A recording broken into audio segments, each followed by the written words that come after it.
O senhor Alexandre de Moraes está enrascado da mesma forma que o senhor Moro.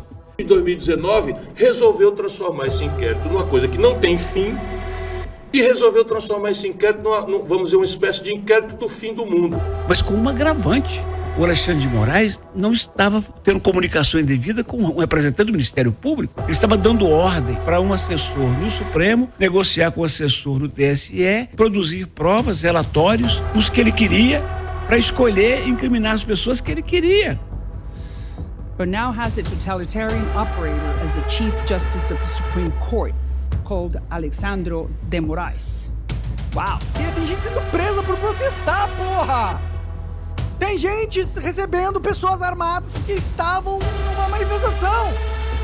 Acorda, cara! Acorda, gente! Acorda! Já estamos na porra da ditadura, já! Séria em 2023, que vai se espalhar por 2024, é o risco de se produzir uma espécie de censura líquida. Que eu chamo de líquida, que vem de todos os lados, jurídica, de brand. Alexandre de Moraes, tá vendo aqui? Você pode pedir por $4. É bem simples, você vai lá, pede pra ele e pegar. Alexandre de Moraes tomou posse hoje como ministro do Supremo Tribunal Federal. Supremo Tribunal Federal, Sua Excelência, o senhor ministro Alexandre de Moraes.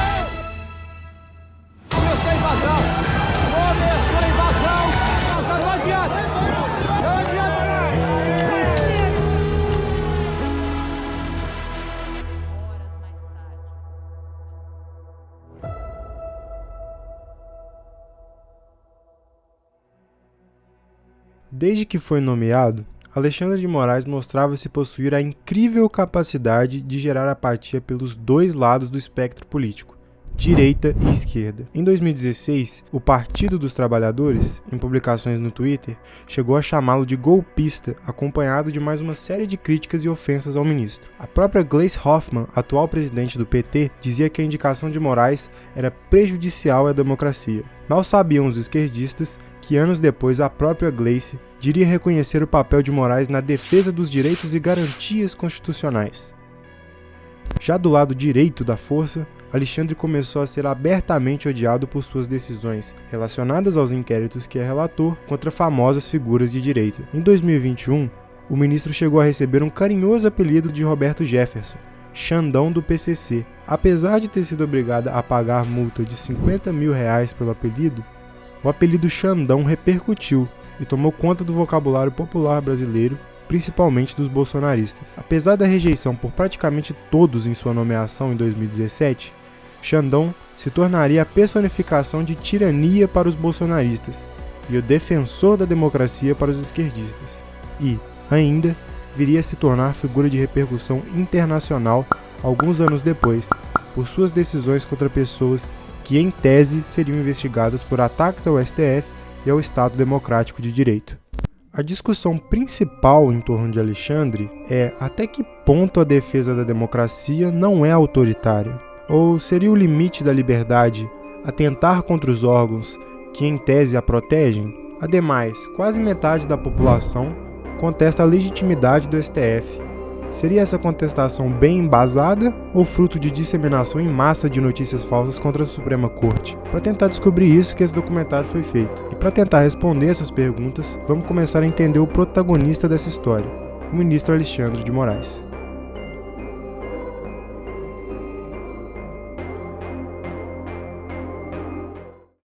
No dia 13 de dezembro de 1968, na Terra da Garoa, São Paulo, capital, nasceu o futuro ministro da Suprema Corte mais polêmico do país.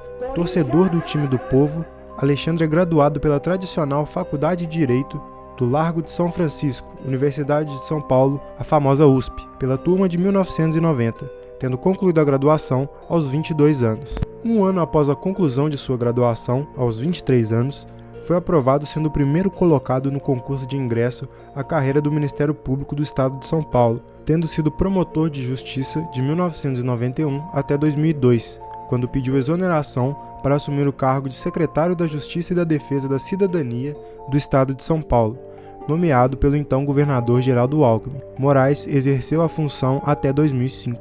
Na USP, também obteve o doutorado em Direito do Estado, em 2000, e a livre docência em Direito Constitucional em 2001, quando tinha 30 anos de idade. Como membro do Ministério Público, participou de diversas comissões de estudos legislativos e alterações constitucionais, da Confederação Nacional do Ministério Público, da Procuradoria-Geral de Justiça de São Paulo e da Associação Paulista do Ministério Público, da qual foi o primeiro secretário eleito pela classe.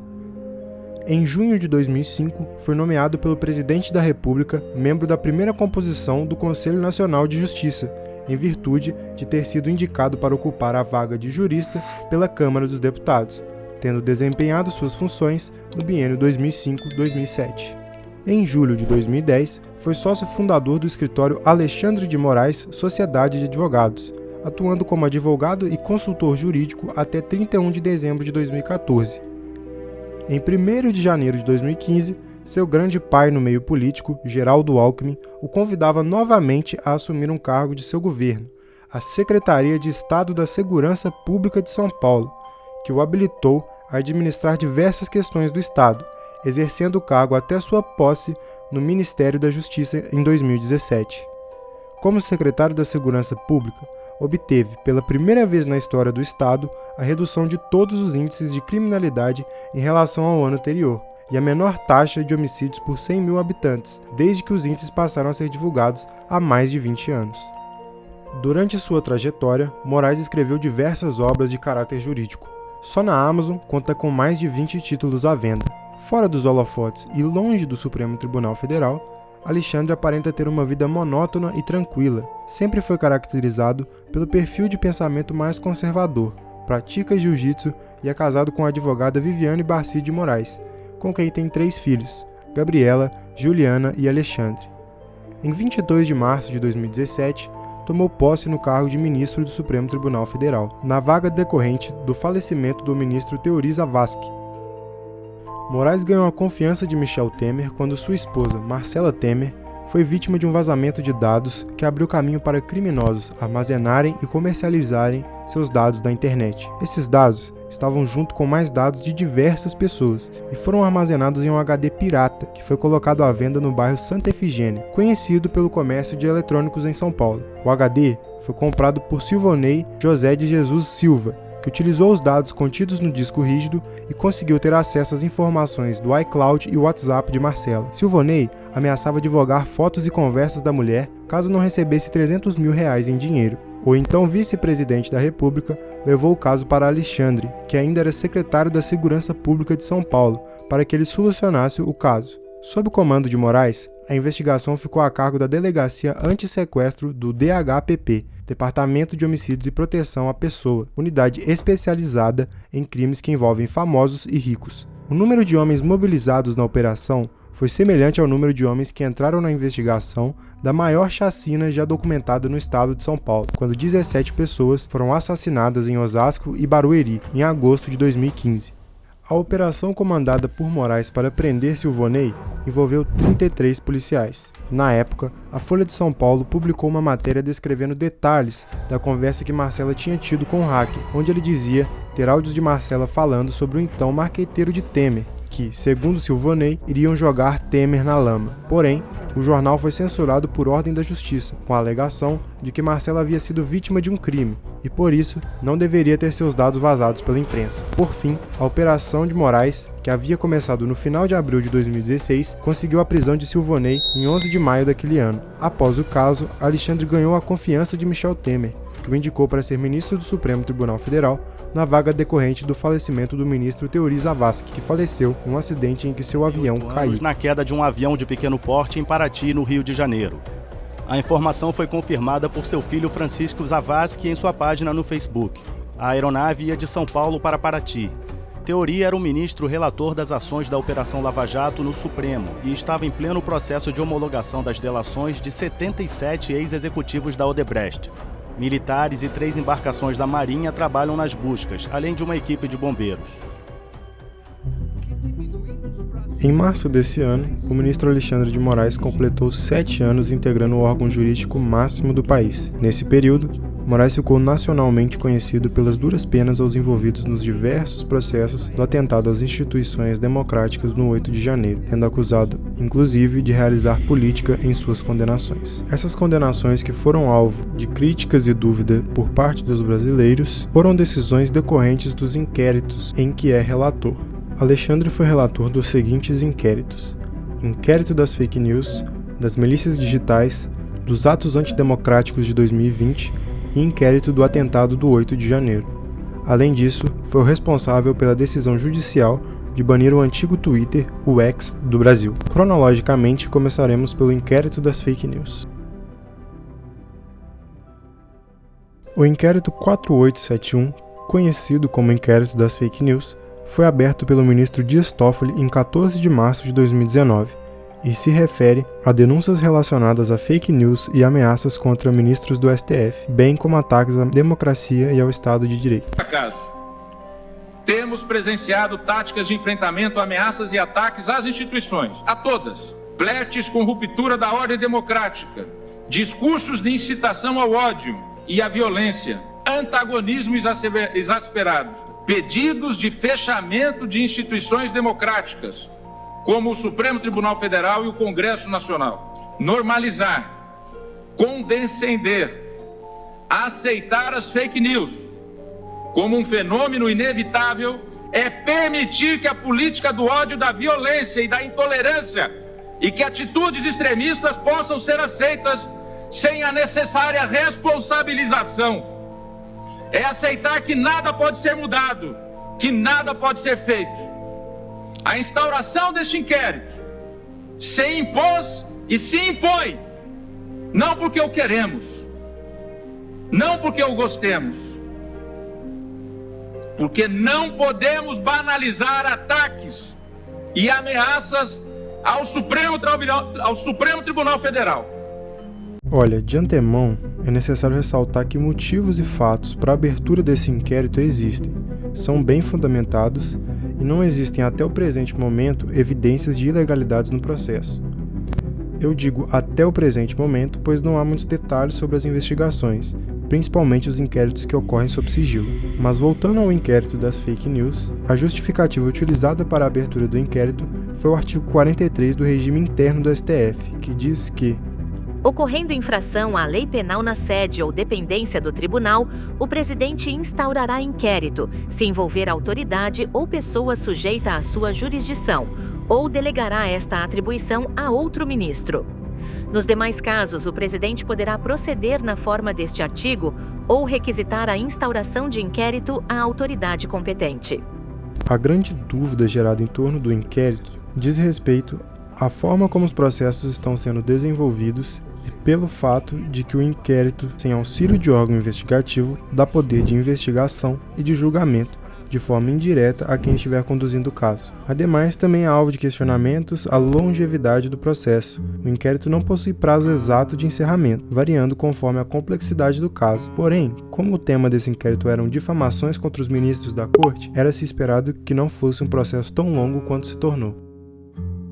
Voltando ao início do inquérito, o ministro Toffoli protocolou o inquérito ao tomar conhecimento de ofensas do então procurador Diogo Castor de Matos, ofensas essas que eram direcionadas aos ministros do Supremo Tribunal Federal. Trata-se de um inquérito sigiloso, sendo assim impossível acessar o andamento do processo e das investigações, o que foi alvo de muitos questionamentos por diversos órgãos do meio jurídico. Quando Moraes determinou a busca e apreensão de diversos dispositivos eletrônicos, quebra de sigilo bancário e o bloqueio de todas as contas das redes sociais de diversas pessoas, incluindo Alan dos Santos, a Ordem dos Advogados do Brasil, a OAB, ajuizou um habeas corpus no STF com pedido de liminar para garantir as cópias de todas as provas contra o empresário Alan dos Santos, já que a defesa do réu solicitou ao ministro acesso aos autos do processo por 3 vezes, sendo negado pelo Supremo em todas as ocasiões. Na ordem de habeas corpus, a OAB descreve: como investigado, que tem o incontroverso direito de ser efetivamente assistido desde a fase policial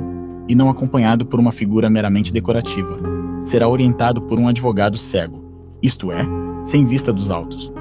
como poderá aquele que fala pelo indivíduo tomar medidas para cortar eventuais abusos ou ilegalidades futuras ou, até mesmo, colaborar com as investigações, se for o caso.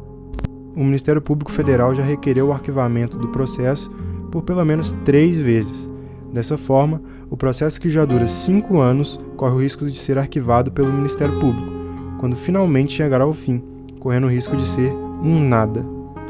Além disso, Alexandre foi escolhido como relator do inquérito sem haver sorteio entre os ministros da Corte, o que também gerou pontos de dúvida acerca do inquérito. Em 2020, o partido Rede Sustentabilidade entrou com uma ação que apontava inconstitucionalidade no inquérito.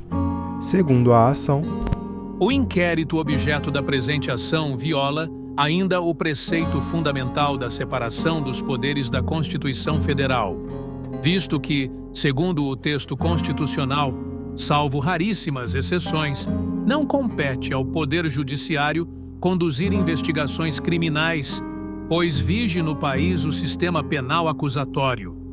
O relator do caso foi o ministro Edson Fachin, que decidiu levar a ação à votação no plenário. Vale ressaltar que 3 semanas antes da votação final do caso, o próprio partido percebeu um aumento exponencial da divulgação de notícias falsas e chegou a pedir a anulação da ação. Porém, o ministro Edson Fachin rejeitou a anulação e decidiu levar o caso à votação em plenário. Foram 10 votos contra a ação e apenas 1 a favor. O único ministro que votou a favor do processo foi Marco Aurélio, que sustentava que o artigo 43 do regime interno do STF, aquele mencionado anteriormente, que embasa a instauração do inquérito, não foi recepcionado pela Constituição de 88. O órgão que acusa é o mesmo que julga. Não há garantia de imparcialidade e haverá tendência em condenar o acusado, o que estabelece a posição de desvantagem do acusado na partida da ação penal. Entre as achegas verificadas depois de instaurado, diria mesmo um inquérito do fim do mundo sem limites. Órgão judiciário não consubstancia o Estado acusador e nem se diga que essa visão não é própria ao Supremo. Os outros 10 ministros alegaram que o inquérito das fake news é legítimo. Bom, fato é que o inquérito das fake news é devidamente legal, não havendo nada de ilícito nos processos que ocorrem há quase 6 anos. Porém, isso não significa que ele seja a coisa mais justa que a justiça brasileira já produziu. O fato do acusador ser julgador é, para dizer o mínimo, completamente imoral e sem sentido. A Folha de São Paulo, inclusive, divulgou conversas vazadas dos auxiliares de Moraes no inquérito que relatavam que o próprio juiz solicitava quem fosse investigado. Isso realmente me parece inconstitucional, mesmo que hermeneuticamente e legalmente seja permitido e válido, e mesmo até que os acusados tenham de fato cometido crimes, o que é um fato e que vem sendo provado nas próprias decisões que Alexandre decreta. Os ministros defendem que atacar a Suprema Corte é, por si só, um atentado contra a democracia, e que, como os órgãos investigativos vinham sendo omissos a essa conduta, o STF teve que resolver por conta própria essa questão. Mas será mesmo que esses órgãos estão sendo omissos desde 2019? Mesmo o Procurador-Geral da República já tendo sido substituído? Mesmo depois do 8 de janeiro? Isso não faz sentido, e esse inquérito deve ser conduzido pelos órgãos investigativos o mais rápido possível. Até então, as decisões parecem ser prudentes, mas podem abrir portas muito indesejáveis. Seguindo a ordem cronológica dos inquéritos, nós chegamos no inquérito dos atos antidemocráticos de 2020. Formalmente, inquérito 4828 foi instaurado por Alexandre de Moraes em 21 de abril de 2020, a pedido do Procurador-Geral da República, Augusto Aras. O alvo da investigação eram as suspeitas de possíveis organizações criminosas envolvidas nos atos antidemocráticos de 2020, onde vândalos soltaram foguetes em direção aos prédios dos 3 poderes, em especial o Palácio do Supremo Tribunal Federal.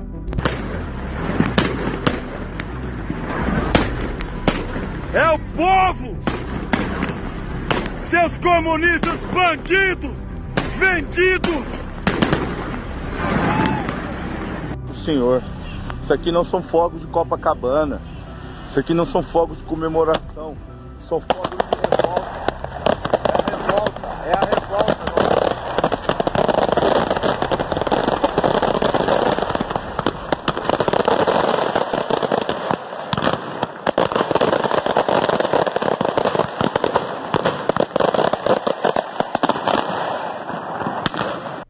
Além desse ato, houveram manifestações por todo o país pedindo o AI-5, o famoso Ato Institucional número 5, em referência ao decreto governamental que inaugurou o período de maior rigidez da ditadura militar e tornou claro o autoritarismo imposto pelos militares no Brasil. Manifestações e acampamentos em frente a quartéis do Exército se espalharam pelo país, onde bolsonaristas carregavam faixas e cartazes pedindo aos membros do Exército a realização de um golpe militar. Entre as motivações dos bolsonaristas para a realização desses protestos antidemocráticos eram motivações principalmente as medidas de reclusão social em detrimento da pandemia do Covid-19 e a soltura do ex-presidente Lula, em novembro de 2019, após decisão do STF.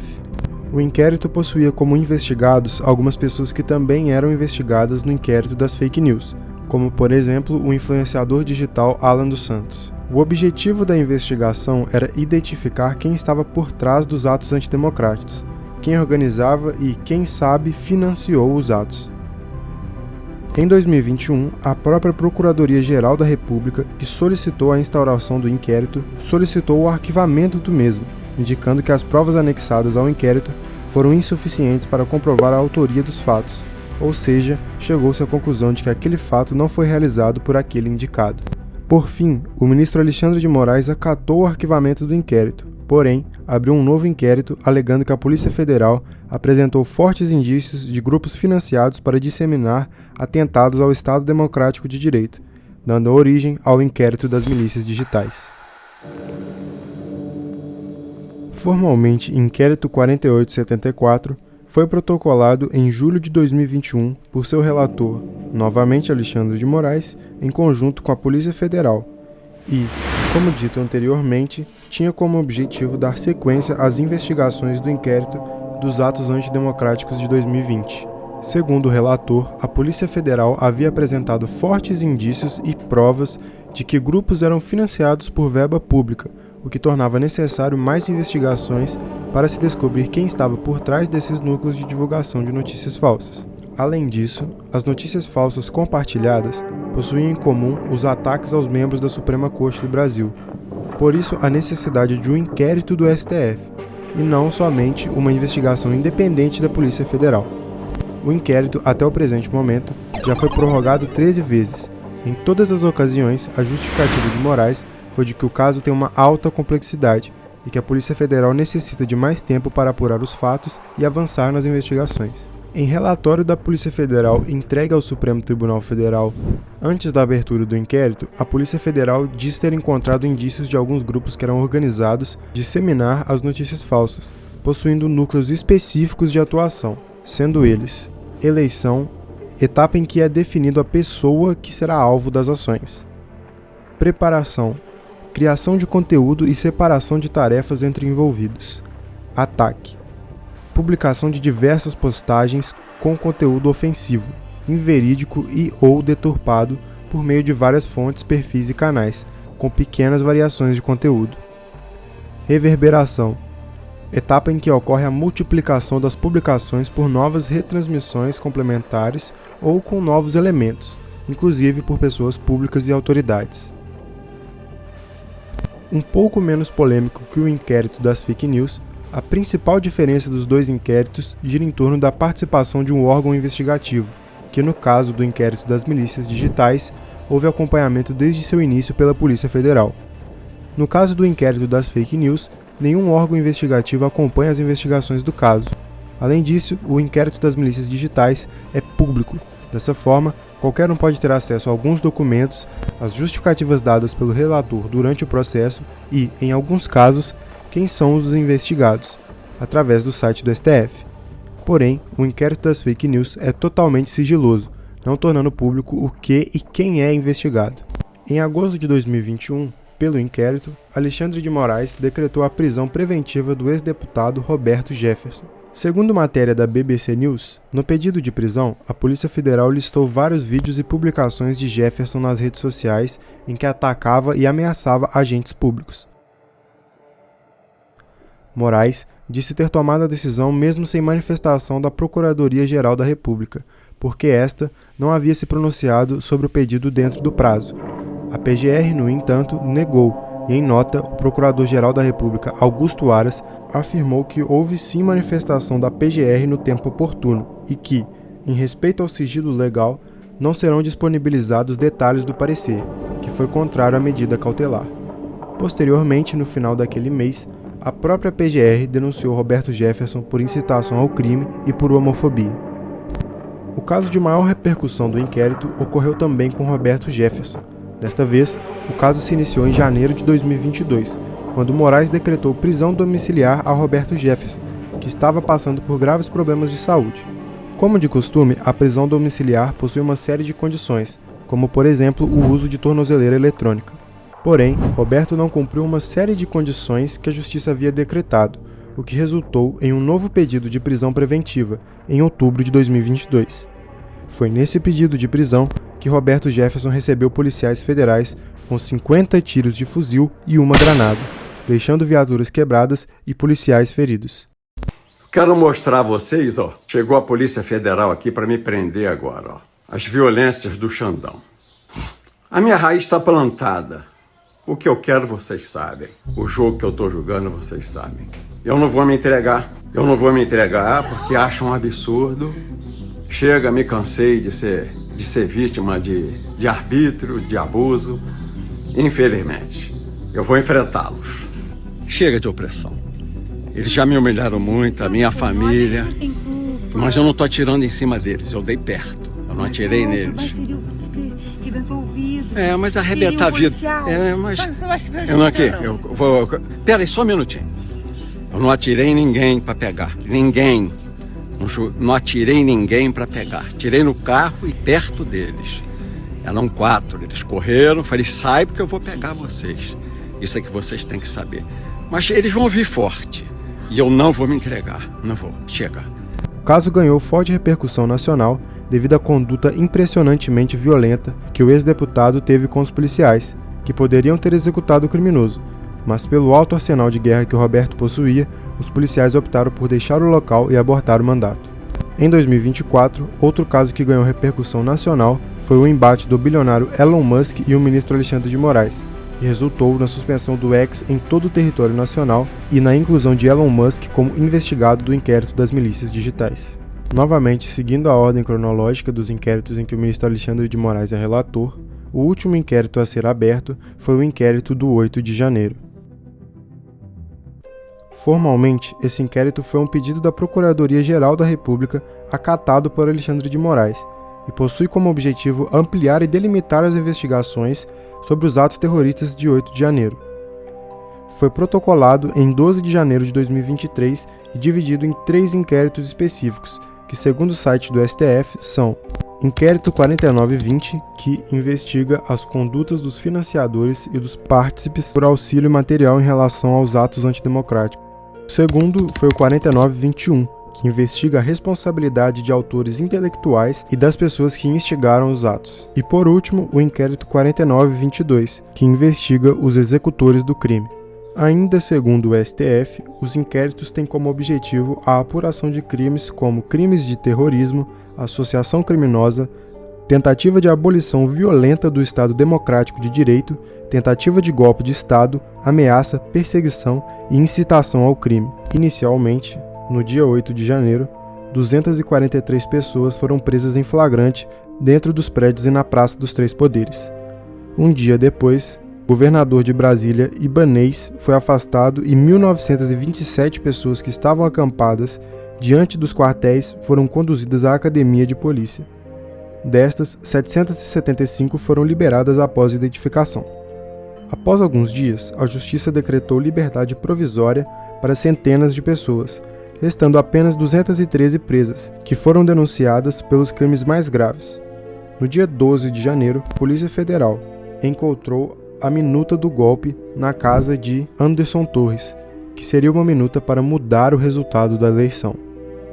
No dia 18 de janeiro, a Câmara Legislativa do Distrito Federal instaura uma CPI para investigar possível omissão intencional de dirigentes de órgãos de defesa em relação aos ataques. Um tempo depois, no dia 22 de abril, Capelli libera para o mundo as imagens das câmeras de segurança durante os ataques. No dia 20 de novembro, um dos réus, Clériston Pereira da Cunha, morreu dentro da penitenciária em Brasília, gerando imensa revolta dos bolsonaristas em todo o país. Clériston possuía problemas de saúde, recebia remédios controlados para diabetes e hipertensão, e era acompanhado por uma equipe médica. Seus advogados chegaram a pedir liberdade provisória devido aos problemas de saúde, pedido que teve parecer favorável da PGR. Porém, não houve despacho do STF sobre a solicitação a tempo, antes da morte de Clériston. Clériston respondia a uma ação penal por acusações de associação criminosa, armada, abolição violenta do Estado Democrático de Direito, golpe de Estado, dano qualificado e deterioração de patrimônio tombado. Assim como os inquéritos anteriormente mencionados, o inquérito do 8 de janeiro segue vigente em 2024, ainda apurando as centenas de casos que estão sendo investigados. Discute-se muito sobre as duras penas que Alexandre de Moraes tem sentenciado aos envolvidos na tentativa de golpe, mas é um claro absurdo de raciocínio, visto que os crimes cometidos e investigados são vistos como os mais ameaçadores à República Brasileira. Por isso, também, esse inquérito é visto por muitos como o inquérito menos polêmico dos quais o ministro Alexandre de Moraes é relator. No inquérito das milícias digitais, a gente tinha mencionado que o ministro Alexandre de Moraes tinha incluído Elon Musk como investigado. Agora, vamos aprofundar no caso e descobrir como o Brasil perdeu uma das suas principais redes sociais. Recentemente, no dia 30 de agosto, o ministro Alexandre de Moraes decidiu pela suspensão da rede social X, antigo Twitter, em todo o território nacional. A decisão extrema decorreu do não cumprimento de medidas impostas por Moraes sobre a empresa de Elon Musk, como a apresentação de um representante da empresa no Brasil, pagamentos de multa e atender pedidos de suspensão e bloqueio de contas que Moraes ordenou. Os algoritmos não são randômicos, não são transparentes, são direcionados, são trabalhados. Elon Musk alega desde o início que o bloqueio de contas da rede social era um ato de censura e, por isso, não atendia às ordens emitidas por Alexandre. Além disso, Musk também pondera a falta de transparência pelas decisões monocráticas do ministro, que determinava esses bloqueios por meio dos inquéritos dos quais é relator. O bilionário seguiu fazendo uma série de posts ofensivos ao ministro em sua própria rede social, chegando a publicar uma imagem gerada por inteligência artificial que continha um homem semelhante a Alexandre atrás das grades de uma prisão. A publicação foi feita poucos dias antes da suspensão da rede social no Brasil. Bom, desse conflito, vale pontuar que as críticas de Elon Musk são válidas e o possível autoritarismo do Supremo Tribunal Federal amedronta todo o Brasil. Mas isso não lhe dá carta branca para não atender os pedidos da justiça brasileira. Sendo justo ou injusto em suas decisões, o sistema judiciário brasileiro segue sendo um sistema legítimo. Quanto ao mérito moral das decisões monocráticas de Alexandre, quanto ao modo suspeito em que as investigações estão sendo feitas pelos inquéritos, são críticas que precisam ser feitas, mas não através do desrespeito à justiça brasileira. Ao comprar a briga com a justiça, Elon Musk perdeu duplamente. Perdeu o grande consumidor brasileiro e perdeu em sua tentativa de ganhar influência no país, pois agora não há seu principal meio de comunicação com os brasileiros. É claro que o X possuía sérios problemas por falta de regulação, como disseminação de discurso de ódio, notícias falsas e muito mais. Mas pelos que cometeram esses crimes, pelas decisões do STF e pela estranha birra de Musk com a justiça, quem mais perdeu foi o brasileiro, que agora fica totalmente refém da Meta e da Google. Agora, a Meta, com o WhatsApp, Instagram, Facebook e Threads, possui parcialmente o monopólio do mercado das maiores redes sociais do Brasil, com exceção do YouTube e TikTok. Caso um dia tenhamos tiranos no poder, eles poderão acessar todos os dados de seus opositores, por decisões judiciais enviadas à Meta, que dificilmente terá resistência em ceder informações de seus usuários. Mas deixando de lado a situação hipotética de tiranos no poder e voltando à realidade, é importante focar os olhos no poder que o Supremo Tribunal Federal tem em mãos, com esses inquéritos sem fim. O fato de o X só ser proibido em países que claramente censuram as informações que chegam à sua população deve ser levado em consideração. O Brasil agora faz companhia para a Coreia do Norte, China, Irã, Paquistão, Rússia, Turcomenistão, Myanmar e Venezuela, na posição de países em que o X é proibido. O único país democrático da lista mencionada é o Brasil. A crise de legitimidade da Suprema Corte do Brasil parece somente aumentar, e isso não é devido somente aos ataques do bolsonarismo com notícias falsas. Apesar da falta de conhecimento do povo brasileiro, por mais que não saibam explicar juridicamente que o STF é inconsistente em algumas decisões, o povo acompanha os fatos e sente que tem algo errado. É complicado explicar que um presidente, pouco antes da eleição, fomentou seus apoiadores para dar um golpe de Estado, e nada aconteceu com ele. Também é complicado entender que o representante máximo do Brasil, o atual presidente da República, foi condenado e preso há alguns anos atrás por envolvimento em um dos maiores escândalos de corrupção do planeta. Ainda mais é revoltante ver o ministro Toffoli anulando todas as condenações da Odebrecht, mesmo seus donos tendo confessado o crime. Por fim, é interessante notar que os lados políticos adoram utilizar as decisões da Suprema Corte como forma de fomentar a dualidade política. Como vimos, o Partido dos Trabalhadores chamava o ministro Alexandre de Moraes de ditador e hoje diz reconhecer a luta pela democracia do mesmo ministro. Os bolsonaristas, que viram Alexandre negando o habeas corpus da defesa de Lula em 2018, hoje o chamam de ditador, Xandão do PCC e muito mais. Essa briga me parece muito mais política do que qualquer coisa. Cabe ao STF não perder sua legitimidade com decisões conforme a moralidade. E sobre a pergunta do título do vídeo, herói da democracia ou ditador em ascensão? Nenhum dos dois. Só mais um ministro de uma casa que sempre tomou decisões controversas.